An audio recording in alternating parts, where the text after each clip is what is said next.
Hola, ¿qué tal? Buen día a todos. Hola, muy buenas tardes.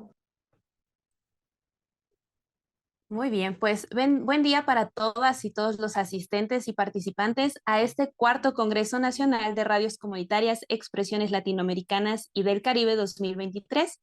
Mi nombre es Itandewi Águila, soy licenciada en Comunicación y Multimedia y estaré a cargo de dirigir esta mesa. Agradecemos su asistencia a todos y para poder realizar esta mesa de forma ordenada, les pedimos que puedan mantener cámaras y micrófonos apagados, de favor. Y en este momento procederé a comentar cuál es la dinámica de presentación. Cada ponente contará con 10 a 15 minutos para el desarrollo de su tema. Se les pide a quienes tengan una presentación que puedan estar preparados para compartir su pantalla. Una vez que hayan concluido todas las presentaciones, se abrirá la sesión de preguntas y respuestas y para ello iremos dando la palabra a las y los asistentes que escriban sus preguntas a través del chat. Y es así como vamos a dar inicio a nuestra ponencia, a nuestra ronda de ponentes, perdón. Y en primer lugar tenemos a José Ojeda Bustamante y Ricardo Martínez Martínez. Les recuerdo que cuentan con 10 a 15 minutos para el desarrollo de su tema. Adelante.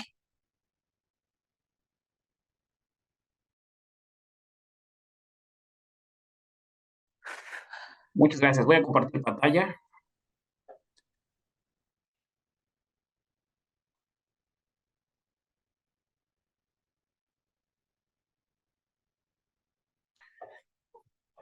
Bueno, primero, pues es un gusto estar en esta mesa. Agradecer a la doctora Irma Itandewi y la coordinadora de esta mesa y posteriormente también a la doctora Gabriela, que nos han dado todas las condiciones y las facilidades para participar en este Congreso Nacional de Radios Comunitarias, así como a la Facultad de Ciencias de la Comunicación de la Benemérita Universidad Autónoma de Puebla, por guiar este cuarto Congreso Nacional de Radios Comunitarias. Es muy significativo, pues, referirnos a a esta mesa que nos ayuda precisamente a dimensionarla, ¿no? Amplificando la función social de la radio. Y justo ahí se circunscribe la ponencia que el día de hoy presentamos y se refiere a la radio comunitaria en el refacultamiento ciudadano, que conjuntamente con el maestro Ricardo Martínez Martínez hemos trabajado para presentarles y compartirles el día de hoy. En términos generales, el resumen de esta ponencia es justamente que nos situamos en la ruta de un largo camino hacia la consolidación democrática, que todos sabemos. Pero también es interesante entender este largo camino que ha sido una construcción social, es decir, que no ha sido una concesión de los gobiernos, sino ha sido una construcción social que nos ha llevado en este camino hacia la consolidación de la democracia, que nos encontramos en ese camino. Pero también es interesante verlo o entenderlo, ¿sí? Desde que ha habido varios cambios en las estructuras sociales, ¿sí?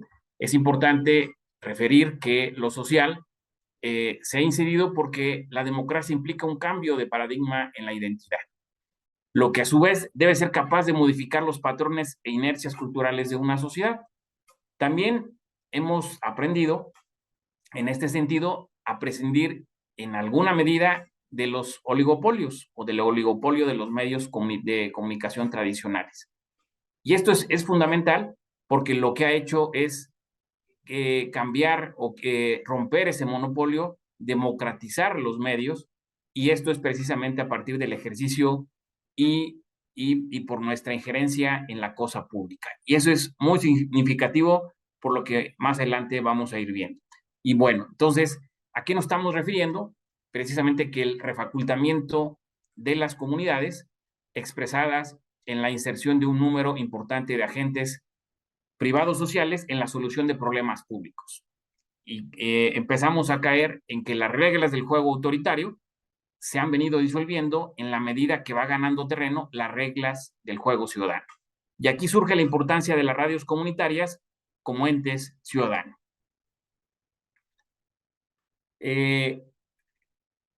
¿Cuáles son los antecedentes? ¿Por qué estamos partiendo de estos enfoques?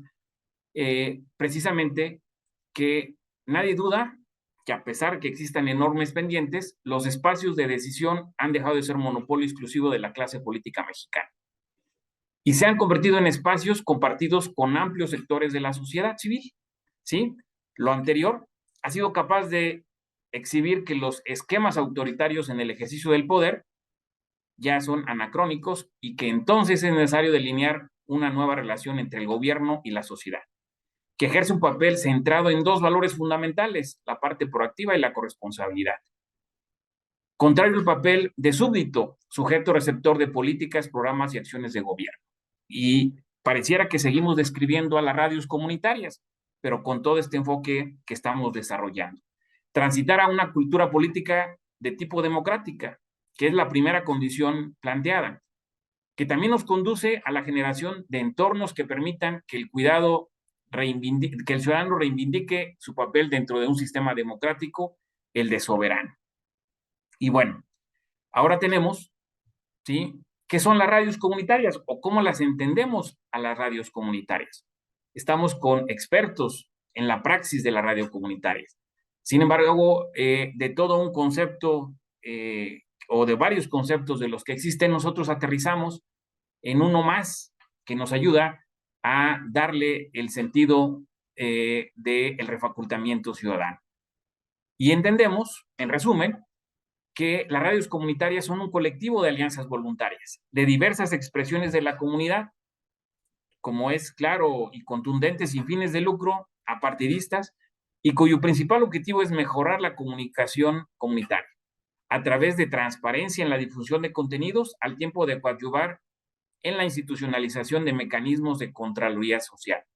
Y ahí empezamos a desarrollar esta idea de que las radios comunitarias se han vuelto un ejercicio pleno ciudadano de contralorías sociales en las comunidades y en las áreas de influencia que tienen las radios comunitarias. La ponencia está dividida, o más bien, la ponencia desarrollamos varios elementos, ¿sí? Varios elementos que primero partimos de que las radios comunitarias, como metodología transversal, la transparencia de la mano de la Contraloría Social y la rendición de cuentas. Y los elementos que empezamos a abordar o que abordamos en esta ponencia, en un primer momento revisamos la transparencia y el acceso a la información pública como dos elementos entrelazados. En segunda parte, una sucinta revisión del tema de la Contraloría Social, esto que mejor aterriza en el ejercicio de las radios comunitarias.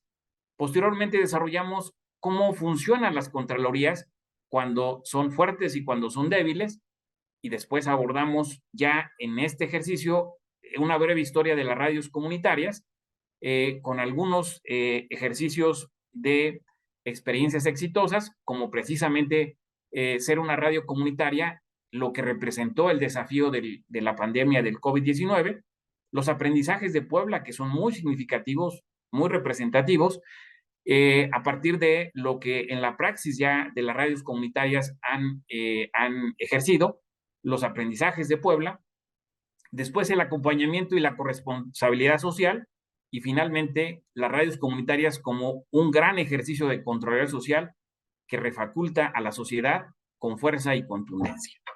Y bueno, tenemos ahora ya esta última parte que nos hace o que nos ayuda a consolidar todo un marco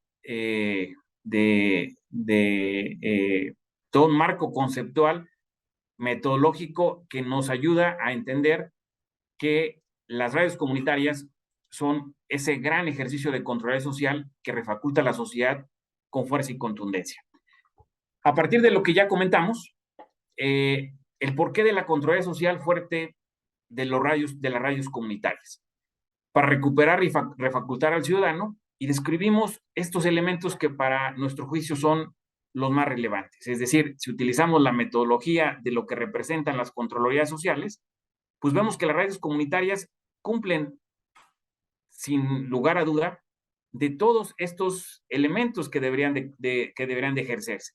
Sin embargo, poco se puede visibilizar que las radios comunitarias formalmente son un ejercicio de Contraloría Social.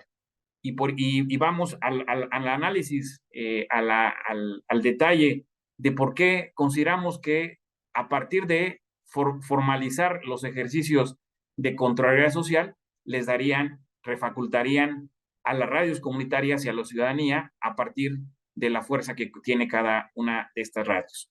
Primero, referimos que para que sea una Contraloría Social fuerte, no solamente tiene que haber un solo intercambio de información en la práctica, sino tiene que haber consecuencias que logren evitar o inhibir actos de corrupción o discrecionales.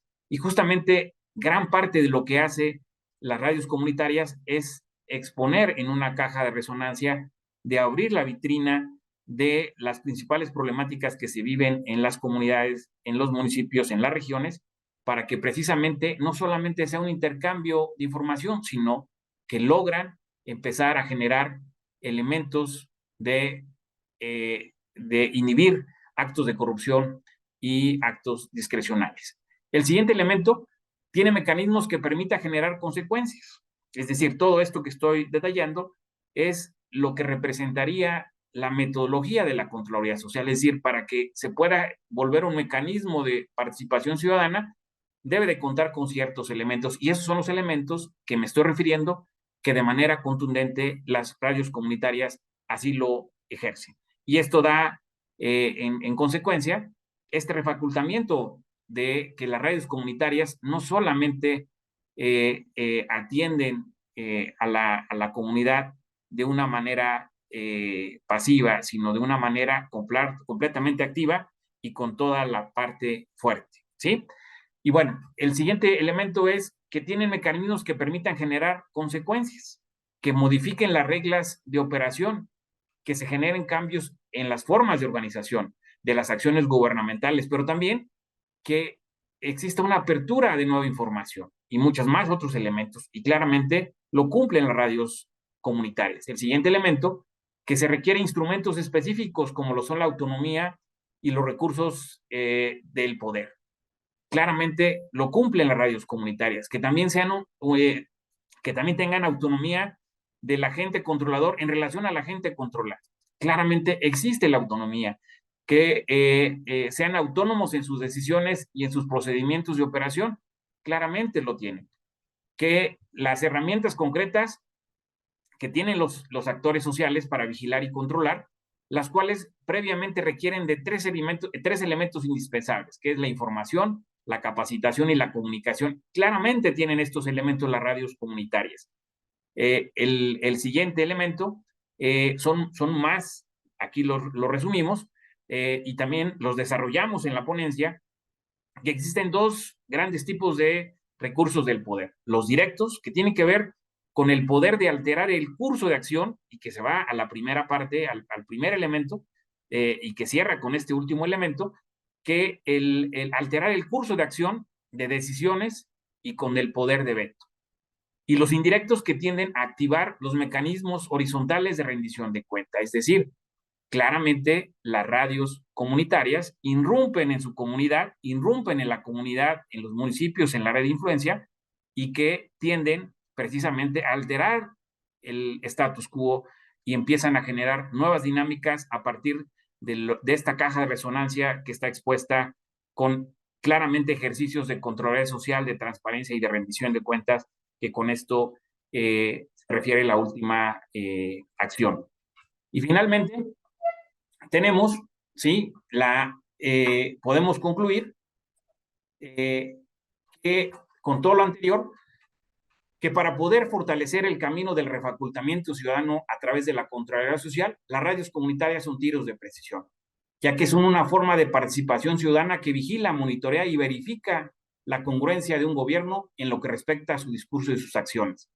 Cuando hace un rato hablábamos de las experiencias exitosas, hay experiencias exitosas tan significativas que en varias comunidades los cabildos se vuelven cabildos abiertos, donde la ciudadanía está permanentemente en acción, en incidencia, a partir de lo que representan las radios comunitarias.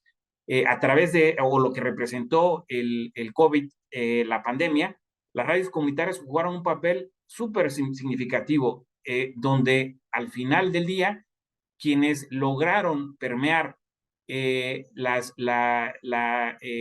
los programas, las acciones de sanidad, pues fueron a través de las radios comunitarias, es decir, lo que todo cerró, lo que no cerró y lo que generó las bondades de esta caja de resonancia que es las radios comunitarias.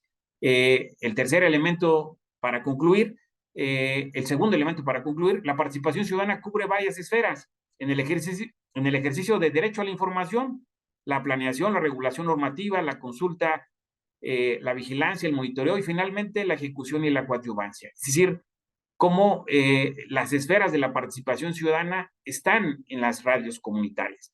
La idea central y la última conclusión que tenemos, la idea central es que incluyendo a la ciudadanía en los procesos, en el diseño y adopción de políticas sociales y con reglas de actuación en los diferentes actores, previamente se pueden obtener mejores resultados que permitan avanzar en el camino de construir más ciudadanía, refacultándola exponencialmente a través de lo que representan pues, las radios comunitarias. Y pues con esto terminaría y un gusto participar y compartir la mesa con todos ustedes y quedo a sus órdenes. Muchas gracias.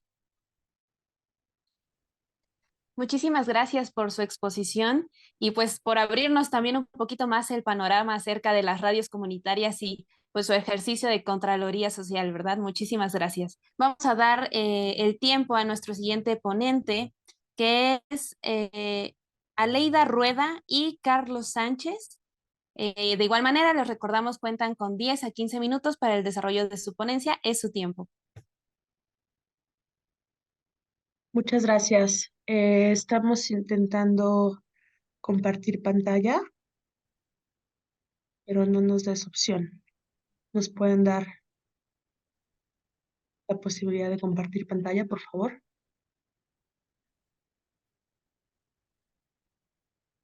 Sí, claro que si alguien del staff, si nos pudiera apoyar. Muchas gracias. Ya Listo. está, ya podemos verla. No, esa no es mi... Ah, no, sí, perdón. Sí, soy yo. Ah, ¿lo hiciste tú? Ah, ok. Gracias. Entonces, ¿puedes presentar tú, Carlos, por favor? Ahí lo ven bien, ahí está bien. Sí, pero Sí, se desde ve el muy bien. inicio. Ahí lo ves bien, Alida. Sí, pero desde el inicio. ¿Lo puedes poner desde el inicio, por favor? Sí. Vale, pues muchas gracias por la invitación. Em, A diferencia de nuestro colega que nos antecedió, nuestro tema tiene mucho más que ver con el formato podcast, que como sabrán, pues es un formato que está teniendo un boom en varios lugares, en varias partes del mundo y sobre todo un fomento y una diversidad de temas, de temáticas y problemáticas también que nos han permitido pues traer, ¿no? Al oído, por eso le pusimos así, historias de salud para el oído. En ese sentido, la siguiente. En ese sentido, nuestro proyecto se enfoca justamente en hablar de historias que tengan que ver con el tema salud, ¿no? Historias que tratan de mostrar cómo personas específicas tienen una enfermedad o una condición de salud y mostrar cómo estas particularidades tienen ciertas complejidades, ¿no? No es lo mismo una persona que tiene cáncer y que vive en la Ciudad de México a una persona que tiene cáncer y vive en la Sierra de Guerrero y alejada de cualquier servicio de atención a salud, medicamentos, médicos, etcétera. Entonces nuestras historias se enfocan justamente en eso. La siguiente. Y una cosa importante es que estamos como periodistas de ciencia y de salud, que somos todas las personas que hacemos este podcast, presenciando desde hace ya bastantes décadas un enfoque bastante poco profundo, un enfoque superficial sobre el tratamiento de salud que aparece en los medios de comunicación. Cualquiera puede hacer esta búsqueda, ¿no? De cuál es el tipo de historias que aparecen en los medios de comunicación de manera recurrente y de manera general, por supuesto que hay excepciones bastante buenas, pero de manera general lo que vemos es un tratamiento superficial, un tratamiento en el que se revictimiza a los pacientes o a veces hasta a los familiares de los pacientes, un enfoque alarmista, ¿no? Que busca, pues eso, alertar a veces sin fundamento o sin evidencia científica o sin estudios que nos digan qué tan grave es esta condición, pues en las personas, ¿no? Descontextualizado, muchas veces vemos la parte del dato o la parte de la noticia tal cual, pero sin entender estas complejidades de cómo la salud se vive desde distintas perspectivas en función del contexto geográfico, político, económico y cultural. Y también es un enfoque deshumano en el que hablamos a veces de manera muy general, centrado justamente en las cifras, pero no necesariamente en las personas que están atravesadas por esas enfermedades, que tienen nombre y apellido, y repito, viven las condiciones y las enfermedades de forma particular. Entonces, la respuesta a este tratamiento de la salud en los medios de comunicación, como respuesta, pues creamos justamente este proyecto que es Pampa al Susto. La siguiente. Y entonces lo que hacemos es buscar lo opuesto, contar historias de salud cuyas características sean la profundidad, aportar explicaciones, como ya dije, somos periodistas de ciencia y de salud, y entonces no solamente mostrar la parte idealista o romántica o de la tragedia, que también está muy cercana a las historias de salud, sino aportar explicaciones sobre por qué suceden estos padecimientos, si hay factores genéticos, si hay factores fisiológicos importantes. La idea es explicar, aportar explicación con base en la evidencia científica, sin revictimizar a las personas pacientes, ni idealizarlos, ni hacer juicios de valor. Y también centrados, por supuesto, en la experiencia humana, porque nos importa mostrar cómo una persona en específico, con la cual se pueden identificar buena parte de la población que vive esa enfermedad, pero también las personas que aunque no tengan esa enfermedad o incluso no tengan a personas conocidas en esos padecimientos, puedan identificarse a través de lo humano, ¿no? El sufrimiento, el dolor, la búsqueda de respuestas, la incertidumbre, las ganas de vivir, a veces las ganas de morir también. Entonces, estas historias justamente lo que buscamos es recrear estas particularidades humanas a través de nuestras historias. Y en lo sonoro, me parece que es lo que sigue, la que sigue, por favor. Sí, pues algo que tratamos también de buscar aquí es innovar con el sonido, porque ese es nuestro lienzo principal. Ese es lo que va a partir las historias. Y sí, estamos bajo el discurso periodístico, estamos bajo los géneros como es el reportaje, pero también para tratar de cambiar un poco el estilo tradicional. Nosotros lo que tratamos de hacer es meternos en las historias de las personas de una manera muy personal, en la que tenemos aquí a la fuente que nos está contando cómo vivió esta enfermedad, cuáles fueron las complicaciones, el contexto, y nos los narra de una manera muy humana, fuera de nada más informarnos, nada más lo que está sucediendo, nos cuenta cómo lo atravesó, nos cuenta cada uno de los pasos que surgieron en esta travesía por su diagnóstico médico y cómo posiblemente se resolvió o cómo no se resolvió, pero estamos muy metidos en esta historia humana. Y desde el lado del audio, lo que hacemos también es crear todo el sonido original. Aleida, Mari Carmen y Itzel van a grabar las historias, van a grabar a las fuentes, llegan hasta el lugar y nosotros también creamos todo el diseño sonoro, componemos nuestra propia música para cada uno de los episodios. Cada uno de nuestras historias tiene una etiqueta sonora. Entonces, todo esto le da una identidad que nosotros tratamos de que se haga más en México, que haya más historias que cuenten este tipo de travesías médicas complejas y a la vez tener toda una estructura musical detrás que acompañe este discurso y le dé también otro sentido muy parecido a lo que sucede con el cine y llegar a estos momentos de sentimientos que es la base también de estas historias que tienen momentos muy difíciles.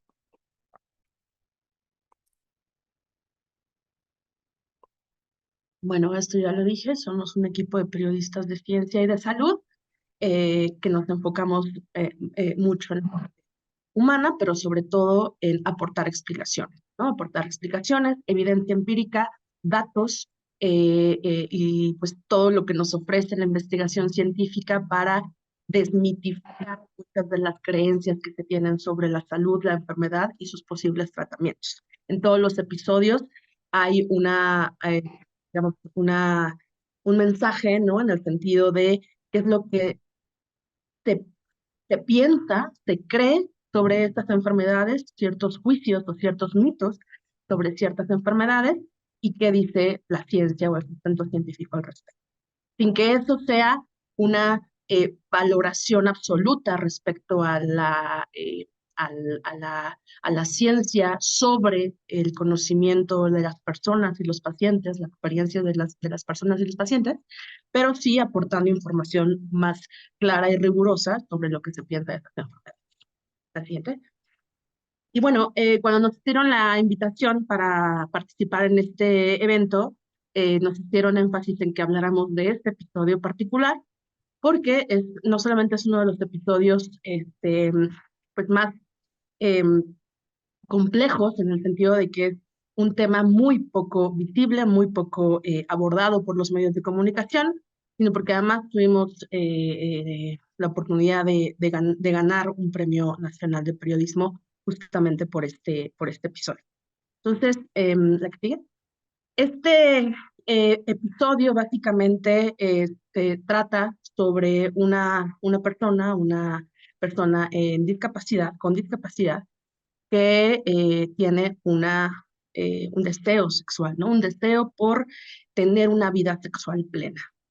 Y se enfrenta a muchos prejuicios y a muchas ideas respecto a cómo se vive la sexualidad entre las personas con discapacidad.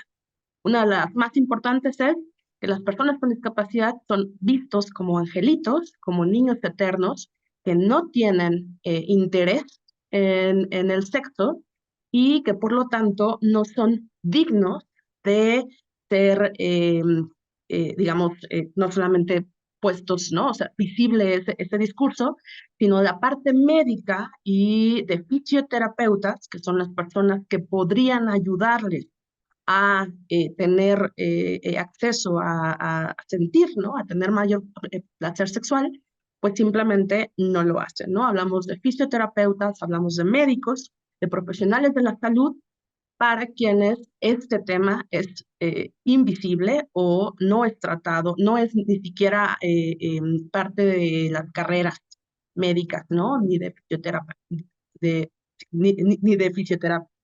Entonces, está todo este discurso que, por un lado, las personas con discapacidad no tienen interés en el sexo, tampoco la medicina o las terapias que podrían ayudarles a sentir eh, eh, están ahí presentes.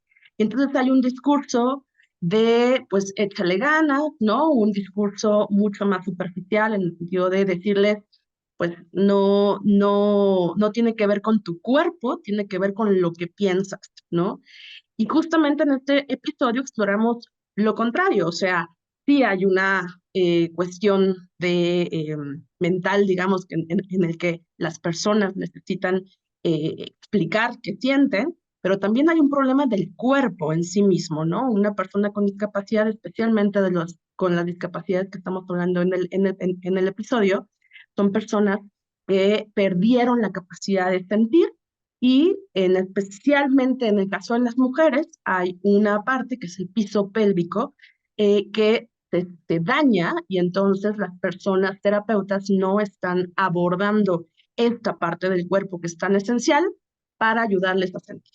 Entonces, pues justo el episodio aborda toda esta travesía entre la complejidad ya en sí misma de no tener un placer sexual, una vida sexual plena, por ejemplo, no tener acceso a juguetes sexuales adecuados para personas con discapacidad, no tener acceso a servidores sexuales, ¿no? De hecho, la protagonista, cuenta cómo le paga a personas para tener sexo y cómo ha sido complejo eso también, por toda una posibilidad de abuso, ¿no? Que se pueda vivir.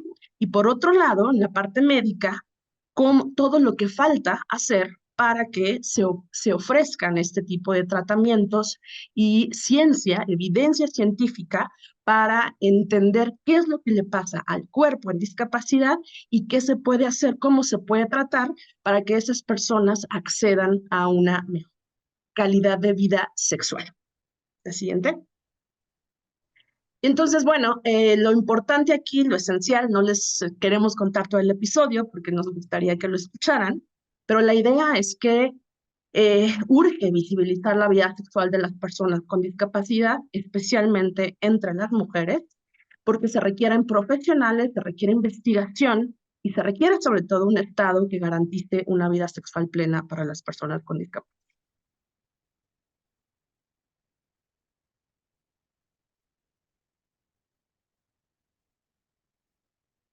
Todavía tenemos tiempo, sí, ¿va? Tantito.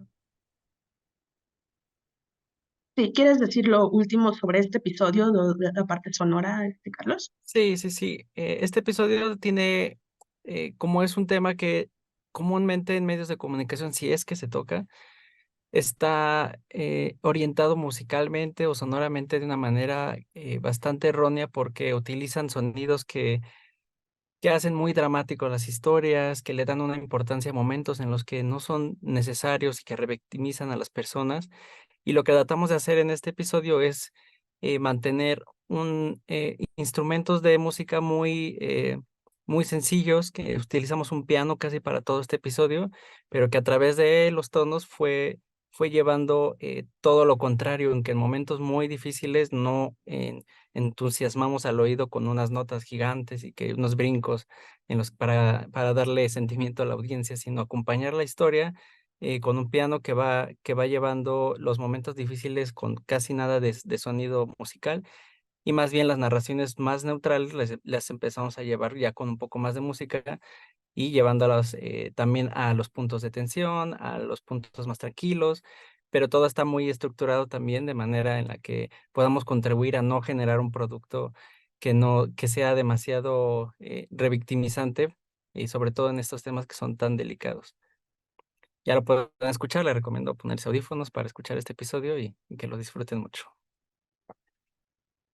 Bueno, les decíamos, este episodio ganó el Premio Nacional Rostros por la Igualdad, Gilberto Rincón Gallardo, recientemente, y también hemos tenido la oportunidad de que se escuchen radios universitarias, tanto en Colima como en el Estado de México. Entonces, bueno, eso es básicamente, la última es nuestra idea con la que queremos concluir, que es poner el formato podcast en este tipo de eventos, en la discusión pública sobre la radio y los nuevos formatos sonoros, pero también que sea una herramienta para contar problemáticas, injusticias, temas invisibles desde lo íntimo y lo personal, que es un poco cómo funciona el formato podcast, ¿no? Hablarle al oído a las personas, pero también de problemas muy complejos, muy graves y a veces invisibles en términos, en nuestro caso, de salud pública.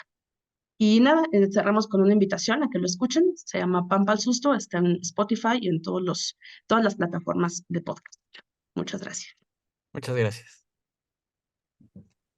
Gracias a ustedes, a Lady y Carlos, por empaparnos un poquito acerca de su experiencia en la realización de este podcast y bueno, principalmente de este episodio. Muchas gracias.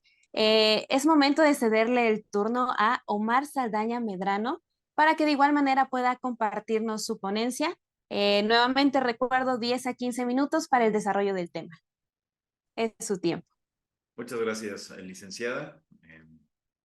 Voy a compartirles mi presentación y aprovecho para agradecerles esta segunda oportunidad consecutiva de participar en este evento. Bien, pues en esta ocasión decidí abordar un tema que es una ramificación de una investigación más extensa que estamos realizando en la Benemérita Universidad Autónoma de Puebla. En esta ocasión el tema se titula La violencia en los medios de comunicación, de los medios digitales, de los medios tradicionales a los medios digitales. Bien, pues esta presentación, como bien les dije, forma parte de esta investigación con perspectiva social que analiza la percepción de la violencia en los medios de comunicación digital durante el periodo del 2008 al 2024. Desde un enfoque crítico, buscamos identificar los factores que han provocado la normalización de la violencia para proponer programas sociales a través de políticas públicas que ayuden a reducir los índices de violencia social en medios digitales. ¿Cuál es el planteamiento? Bueno, los contenidos de información han migrado de los medios tradicionales a los medios digitales de comunicación, como son los portales de noticias, los sitios de interés, los propios comunicadores autonombrados o nombrados influencers, y los medios han jugado este papel importante en la construcción de contenidos que pueden fomentar la violencia social. En los medios digitales se presentan diversos contenidos con altos niveles de violencia, misma que se ha banalizado, ya que no se le da la importancia que debiera, lo que provoca que ya sea parte de nuestra cotidianidad. Algunos números detonantes, de acuerdo con la encuesta en VIPE del INEGI 2023, en el año 2022, 27.4% de los hogares en México tuvo al menos un integrante como víctima del delito. Hubo 21.1 millones de víctimas de 18 años o más. La tasa de prevalecencia delictiva fue de 22.587 víctimas por cada 100.000 habitantes, 26.8 millones de delitos, 92.4% no se denunció o no se inició una carpeta de investigación. Los delitos más frecuentes que encontramos: fraude, robo, asalto en la calle, transporte público, extorsión.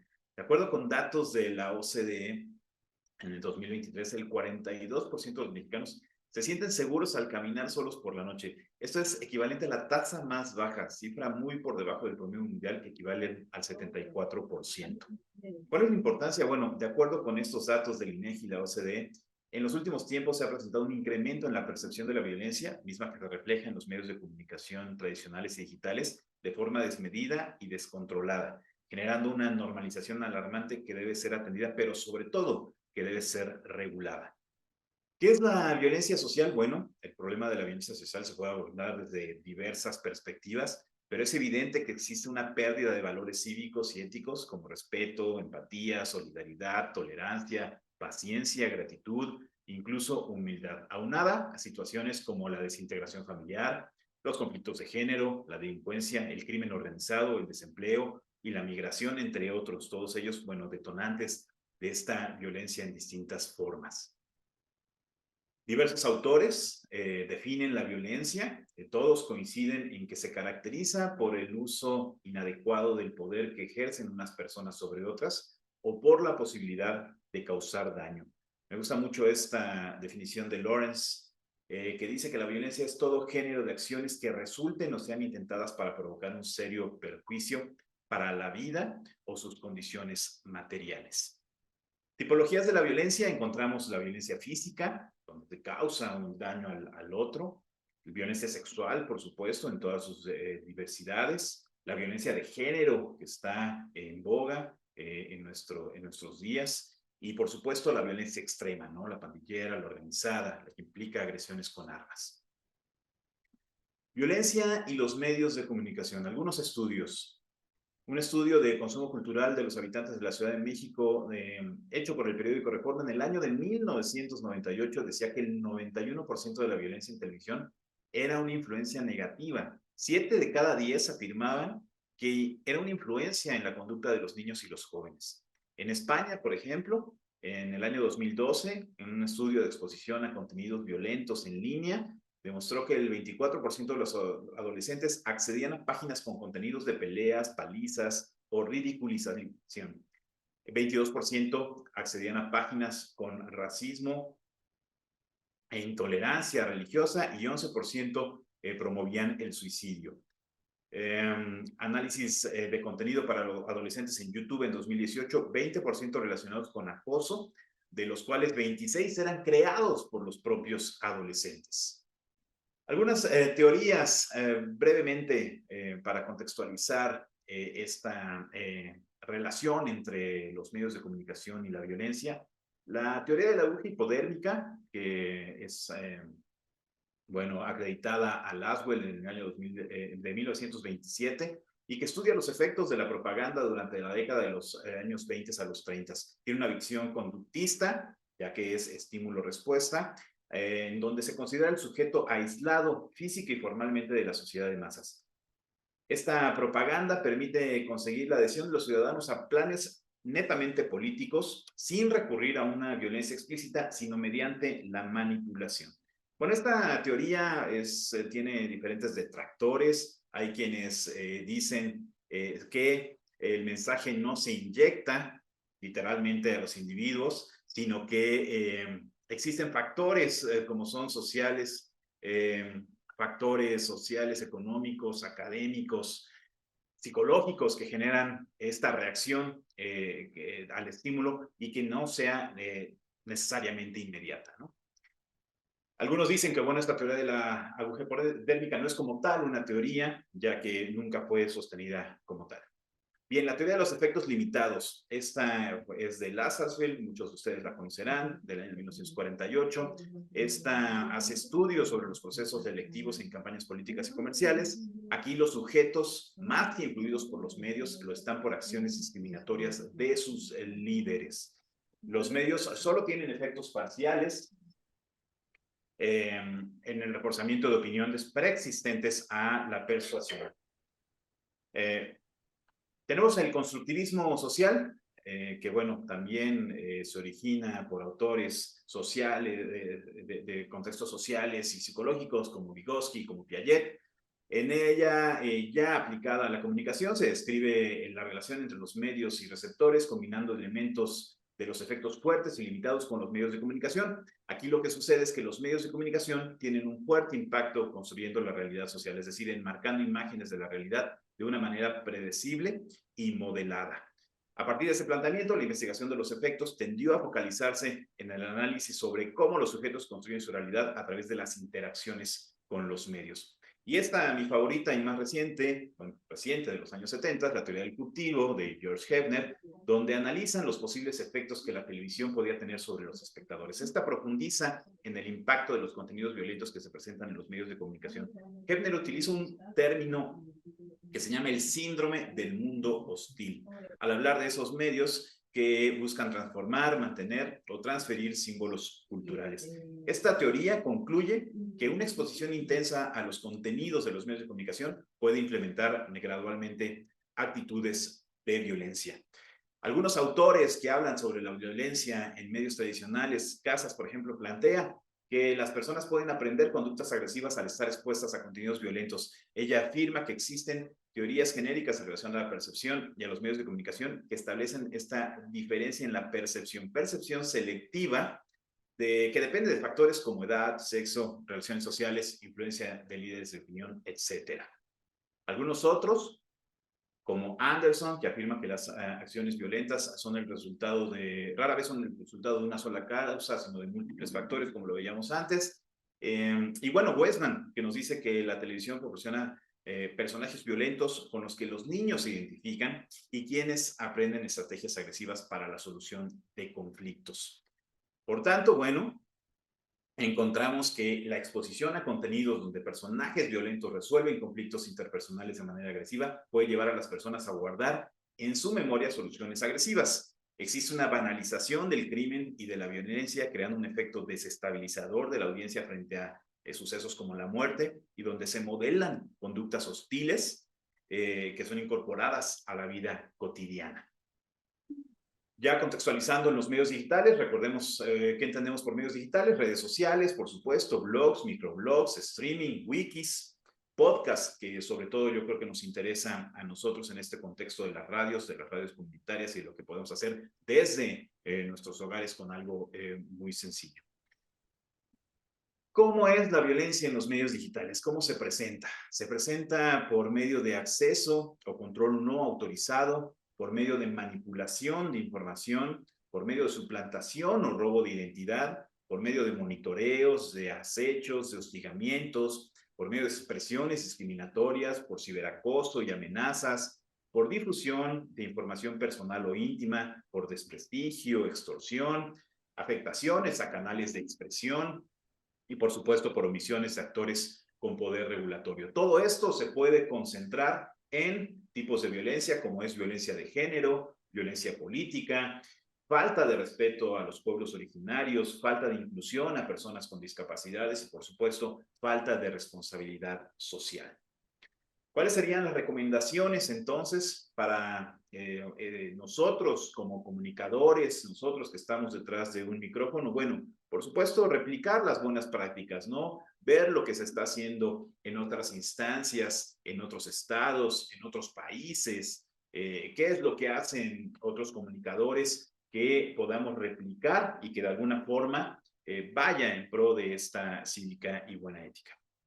Por supuesto, revisar los contenidos, tanto los que generamos, tanto los que retransmitimos y, por supuesto, los que se generan a partir de las conversaciones que nosotros tenemos en nuestros programas de radio o de podcast.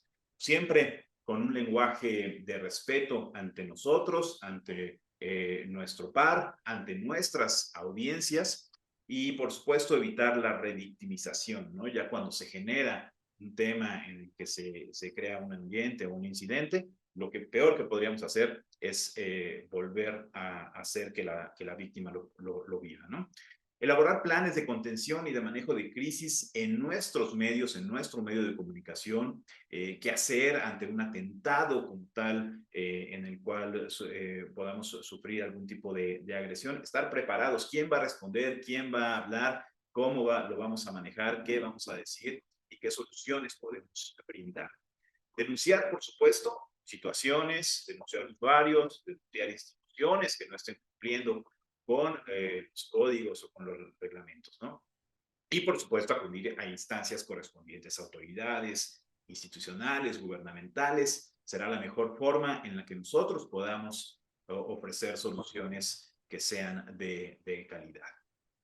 Y ya para cerrar, quise cerrar con la legislación a manera de conclusión porque existe muy poca legislación al respecto.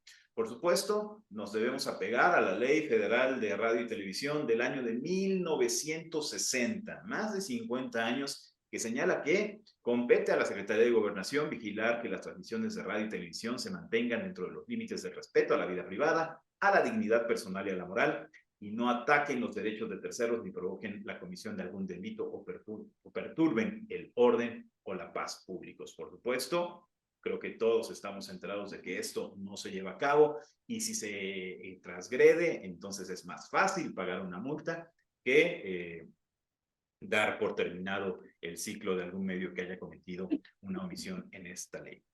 La Comisión Especial de Comunicación Social de la Cámara de Diputados de México en el año de 1995, hace casi 30 años, nos afirmó que en los medios de comunicación la violencia se presenta continuamente, pero el problema no es que se presente, sino la manera y la cantidad en la que se presenta. No hay diferencia entre violencia defensiva o violencia ofensiva o entre la violencia que hace reír y la que aparece en una noticia. Así lo decían de los diputados hace casi 30 años. Y finalmente, algo de las buenas prácticas y como consecuencia, por ejemplo, de la ley Olimpia, en el artículo 23 de la ley para el acceso de las mujeres a una vida libre de violencia en el estado de Puebla, se define la violencia digital ya como actos de acoso, hostigamiento, amenazas, intimidación, exhibición, insultos, vulneración de datos, mensajes de odio, divulgación de información, textos, publicaciones, fotografías, videos, impresiones gráficas o sonoras, verdaderas, falsas o alteradas de contenido violento, erótico o sexual que se realicen sin consentimiento, empleando tecnologías de información y de comunicación. Esto son intentos que se hacen de manera local, pero nos queda ahí el área de oportunidad de llevarlo a instancias, por supuesto, federales y, por supuesto, universales. Y con esto termino. Muchas gracias por su atención y estamos para lo que se necesite. Muchas gracias.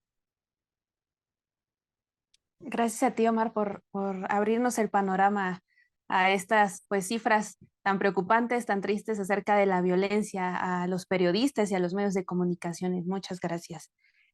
Vamos a ceder nuevamente la palabra a Víctor Martínez Tepos, a ver si ya pudimos solucionar el problemita que había con el micrófono para que pueda compartirnos su tema. Muchas Sí, le gracias parece por que su sí, nada más tiempo. me confirma que ahora sí ya efectivamente se está Excelente. escuchando Sí, ya sin se ningún escucha. problema. Perfecto. Igual también para que pueda yo compartir pantalla también si me da pantalla, por favor, le agradeceré. Claro, alguien del staff que pueda apoyarnos, por favor. Y nada más para que me dé el permiso en el sistema para que pueda compartir archivos.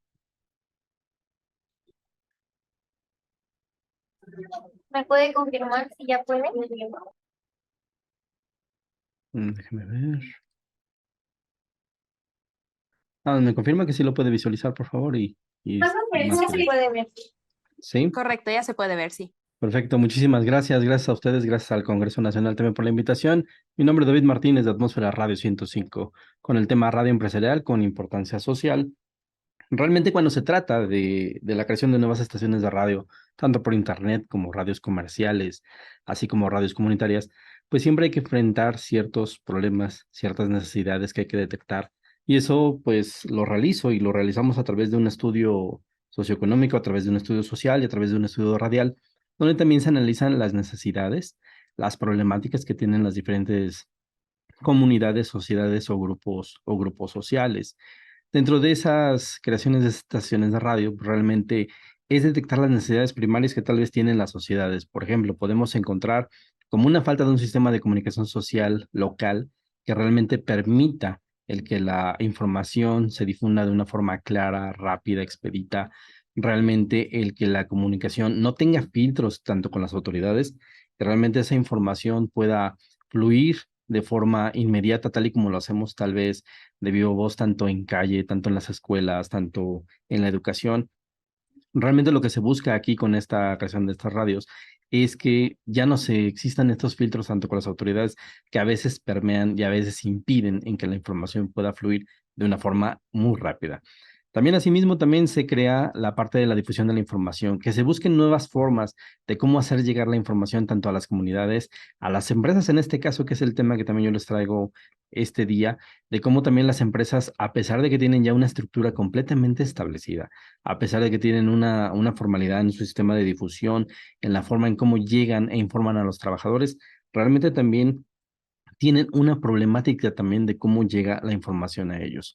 También tenemos la problemática del libre acceso a la información. A veces sucede mucho que tanto en las comunidades, en las sociedades, tenemos impedimentos para accesar a la información.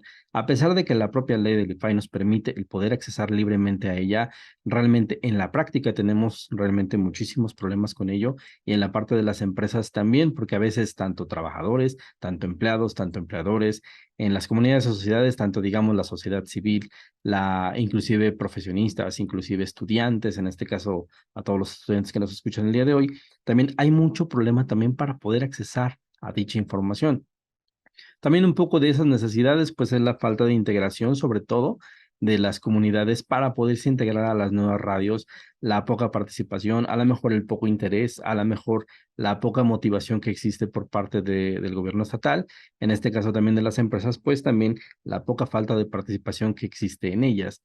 A diferencia tal vez de las comunidades, pues las problemáticas dentro de las empresas, pues tenemos esencialmente la falta de un sistema de comunicación social ya tangible y legal que realmente sea el que dictamine o el que nos enseñe y nos diga cómo la información va a fluir, de qué forma, de qué estilo, en qué formato y sobre todo a qué cantidad de gente queremos llegar. Como parte de la creación de las nuevas estaciones de radio, que es a lo que yo me dedico, pues realmente estas estaciones también de forma empresarial y comunitarias también exige y conlleva que se mejoren los ambientes, tanto laborales, los ambientes de las ciudades, los ambientes de las escuelas, sobre todo porque existe una contaminación auditiva muy fuerte dentro de las empresas que a veces impiden que las labores, el trabajo, las acciones del día a día, pues se lleven a cabo de forma congruente y de forma explícita. También existe una mala forma de difusión de la información. realmente contemplemos y sepamos que en el mundo de la comunicación, en el mundo de la comunicación humana, pues realmente hay muchas personas que son más auditivas que otras, hay personas que prefieren la lectura que otras, hay inclusive también el problema tenemos el impacto de cómo la información se plasma tanto en lo que es la teoría del color, prácticamente llevada a la parte psicológica de la sociedad. Tenemos un poco también en la saturación de la información y la sobresaturación que existe de la información. Eso es lo que planteo para solucionarlo dentro de las nuevas estaciones de radio, tanto por internet, vía streaming, vía empresarial o vía local o vía comunitaria. Realmente se busca solucionar toda esta parte de cómo la información está llegando a todos los trabajadores y a todas las comunidades. Ahora, ¿qué beneficios hay en el poder crear estas nuevas estaciones a través de servicios de streaming o también a través de servicios de podcast? Pero esencialmente es el estructurar las nuevas estaciones de radio, que realmente lo que tenemos que hacer es hacer una evolución del sistema establecido comercial, porque realmente es del sistema del cual provenimos varios, en el cual dentro de los beneficios pues es generar nuevas habilidades para la comunicación humana, así como mejorar tal vez la voz, la dicción, la lectura, la habilidad mental, la agudeza visual y auditiva, como en otras ponencias ya se estuvo estableciendo que realmente hay que buscar mejorar esas herramientas, mejorar las propias habilidades del ser humano. También podemos generar nuevas fuentes de empleo realmente en la parte de la comunicación directiva. El implementar estas nuevas estaciones de radio pues realmente son de fácil capacitación para que cualquier persona, inclusive que tal vez no cuente con los estudios especializados, pueda poder acceder a esta información y pueda llevar a cabo también esta actividad. Realmente en este tipo de nuevas estaciones de radio, pues no debe de existir la discriminación, tanto para grupos sociales o grupos vulnerables. Dentro de los beneficios, pues realmente funcionan también como una plataforma educativa y de capacitación para el trabajo, que es realmente ese toque que tal vez hemos perdido un poco en la radio comercial, en el cual también tenga una apertura a cualquier tema social, la difusión mediante sistemas de streaming. También es un tiempo récord en el cual se utiliza para el propio aprendizaje para poder manejar, llevar, dirigir y crear una estación de radio por internet. Realmente se puede hacer en un tiempo récord fácil. Y este punto que yo creo que a todos y a mucha gente le encanta que se los diga y realmente también genera muchísimo problema que también lo comentemos. El beneficio de las radios por internet pues realmente son de fácil instalación, son a costos extremadamente bajos a diferencia de la radio comercial. Realmente no se requiere una capacitación especializada para implementarla, dirigirla o llevarla, así como realmente son estaciones que son autoprogramables, son de fácil administración y realmente inclusive se pueden adaptar a dispositivos móviles para que una estación sea completamente llevada a cualquier lado.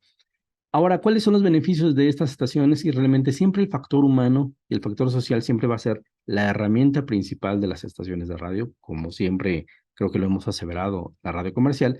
Realmente buscamos que estas estaciones nos generen valores agregados, tanto como la innovación, crear un nuevo sistema social de comunicación, hacer que las comunidades se integren, hacer que las empresas se integren, hacer que el sistema educativo también se integre, tener el valor también un poquito de la honestidad, en el cual nos ayuda a mejorar la confianza entre los grupos de comunidades, generar completamente la honestidad a la palabra, a la gente que está ante los micrófonos y ante los medios de comunicación, generar también el valor de la tolerancia humana y social, en el cual pues debemos de aprender a ser tolerantes con todas las opiniones que tengan las personas que piensan diferente a nosotros, ser un poquito tolerantes con nosotros mismos, porque a veces nosotros mismos somos los principales juzgadores de nuestro trabajo, de nuestras propias ideas, y a veces también es una limitante para el crecimiento.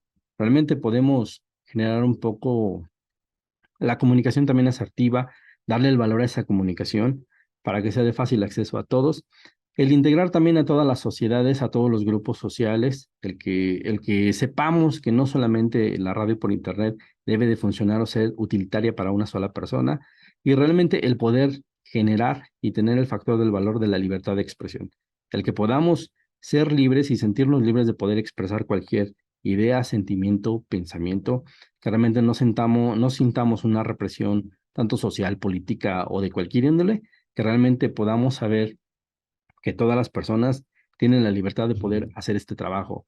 Dentro de los canales y medios de difusión tan fáciles para lo que es la radio por internet o las radios comunitarias o la radio empresarial, como yo le llamo la nueva, tenemos los servicios de streaming, los cuales funcionan en conjunto con plataformas vía Internet que pueden ser de mayor alcance tanto nacional como internacional, el uso de las redes sociales comunes tanto como Facebook, Instagram, Twitter X, TikTok, como LinkedIn, como inclusive los sistemas de podcast, pero también no hay que dejar de observar que las radios comunitarias y también las radios empresariales pueden tener presencia en diferentes eventos. Para terminar, también me encantaría poder resaltar este punto muy grande. El crecimiento de las nuevas estaciones de radio por Internet y las estaciones comunitarias y de la nueva radio empresarial, como yo la llamo, no pueden crecer por sí solas.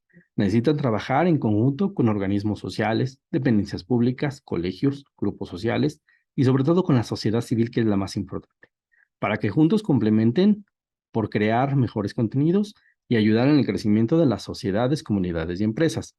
Siento que a través de este nuevo sistema, todos en conjunto, tanto radio comercial, radio por internet, radio comunitaria, radio universitaria, tenemos la obligación de hacer una radio que desarrolle, una radio que eduque, una radio que ayude y una radio que también transforme a las comunidades y sociedades.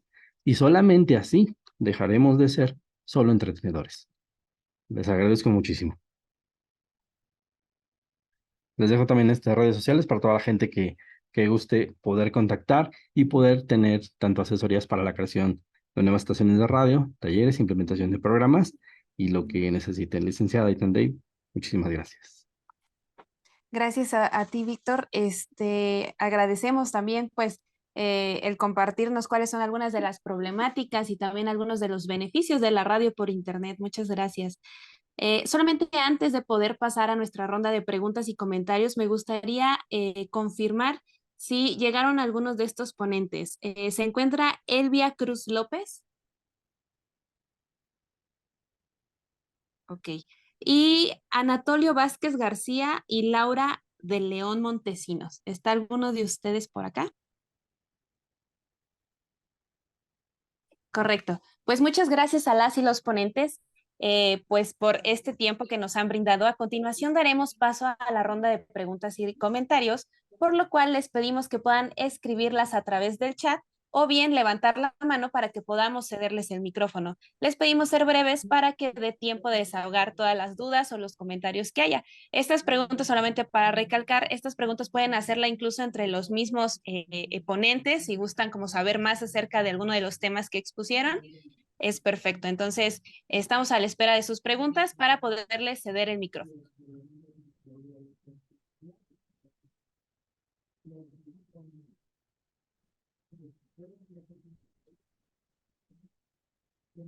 Hola, yo tengo una manita, pero no me permite visualizarla. Correcto, Dalia. Adelante, puedes hacer tu pregunta. Muchas gracias. Bueno, es una invitación para Van para el Susto. Por alguna razón yo no puedo ver a nadie más, solamente a la moderadora, pero es para una invitación para Pan para el Susto. Yo soy coordinadora de Radio Ense Coahuila, una radio en formato de podcast que tenemos en la Escuela Normal Superior del Estado de Coahuila, y tenemos programas con esa misma secuencia que ellos describen, desde un testimonio y luego la atención, pero básicamente es para problemas psicológicos. Yo no sé si aquí pudiera ver a la persona que expuso Hola, y ¿qué tal, saber Dalia? si están interesados. Hola, gracias ya Hola, por sí, sí, gracias, sí, claro que Carlos, sí. sí. Sí, ya se visualiza. Hacerles Hola. una invitación en formato de podcast porque ustedes tienen esa combinación que nosotros no, que es la parte de la salud física, pero atendida también desde la diversidad. Así es que les quiero hacer una invitación. Claro que sí. Nada más hay que ver cómo nos contactamos, pero muchísimas gracias. Estaría genial. Nosotros con mucho gusto. Claro. Aquí en el chat voy a poner mi correo electrónico, Carlos, Perfecto. Muchas gracias, Dalia. y el nombre es Radio Ense Coahuila, que está también en Spotify y en el sitio de la Escuela Normal Superior del Estado de Coahuila. Ok, muchas gracias, Dalia. Muchas Gracias gracias. a ustedes. Correcto, muchas gracias, Dalia. Tenemos aquí en el chat una pregunta que es de Lourdes Mateos y dice: un saludo para Aleida y Carlos. ¿Qué tan complicado fue encontrar los casos, sobre todo para que se abrieran a un tema tan sensible y personal? Es su tiempo, Carlos y Aleida, si gustan compartirnos un poquito acerca de esta experiencia.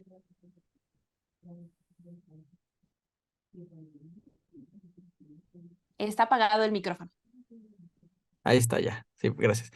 Nosotros trabajamos siempre con las Perdón, herramientas. Ah, ahí está Leida. No, mira, le doy la palabra a Leida mejor. Vale, bueno, lo que hacemos nosotros siempre es trabajar bajo las herramientas del periodismo. En esta usamos mucho la técnica de la entrevista muy profunda, pero lo que tratamos de hacer es encontrar que en casos en los que haya una enfermedad o una condición que no pueda ser tan común como una gripa, nosotros nos ponemos a investigar, buscamos artículos sobre esa enfermedad, buscamos especialistas sobre esa enfermedad y a partir de eso empezamos digamos, a describir lo que está pasando a esta persona y muchas de las veces ya tienen una guía porque han estado con tratamientos médicos de intento nada más, pero nosotros analizamos cada uno de sus pasos y tratamos de explicarlo bajo los datos de las ciencias y la mayor cantidad de ciencias posibles, pero es prestarle atención a estos padecimientos que tienen las personas y que posiblemente no tengan un diagnóstico ya así seguro. Entonces, estos casos vale la pena darlos a conocer, analizarlos, explicarlos bajo las técnicas del periodismo y es una de las maneras en las que nosotros llegamos a estas historias. ¿ya me escuchan? Ya Sí, estás sí, ya ahí. se escucha. Perfecto. Ah, genial, genial. Es que tuve que tomar un Didi. No, pues sí, la idea es visibilizar problemáticas que muchas veces se ocultan a través de los datos o las cosas como más superficiales de la salud. Entonces, llegamos a estas historias a través de personas conocidas, ¿no? Que nos cuentan que conocen una persona particular que atraviesa por una situación compleja de salud, pero no es solamente una persona con una enfermedad o con una condición, sino es una persona en cierto contexto con una problemática de salud. Entonces, lo que nos importa mucho es contar ese contexto, ¿no? Si es una persona, por ejemplo, que vive en condiciones de calle, que es una historia que estamos trabajando ahora, ¿no? O una persona que está en una prisión, o una persona que está en una zona sin acceso a Internet o a servicios de salud, ¿no? O sea, como que nos fijamos mucho en que sean historias en las que sí hay un componente de salud, porque nuestro podcast es sobre eso, pero también que hay un componente social, geográfico, cultural, que le ponga capas de complejidad aún más interesantes, ¿no? Y que las personas entonces, nos gusta mucho decir que este podcast provoca empatía o queremos pensar que provoca empatía, de manera que cualquier persona que le escuche se pueda sentir conectado, ¿no? Identificado, movido, atravesado por estas historias particulares. Excelente, muchísimas gracias por pues, abrirnos un poquito más el panorama de este podcast, ¿no? ¿Alguna otra pregunta? ¿Alguien más que le gustaría incluso alguna retroalimentación? ¿Algo que les gustaría compartir también con alguno de nuestros ponentes que tuvimos en esta tarde? Pueden ya sea escribir su pregunta a través del chat o pueden también levantar su manita para que podamos darle acceso al micrófono.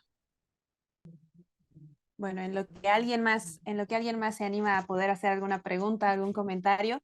A mí sí me gustaría hacer una pregunta y este va enfocada justamente a Omar, si no mal recuerdo el nombre, y es acerca, bueno, él nos compartía acerca un poquito de la violencia en los medios de comunicación y la pregunta que viene a mi mente es cómo la sociedad podría ayudar también a que esta problemática pudiera disminuir o se pudiera tratar de una manera diferente, Omar. ¿Qué opinas al respecto? Incluso, ¿qué opinan todos nuestros ponentes? Me gustaría abrirlo a todos nuestros ponentes que se dedican justamente a esta rama de la comunicación.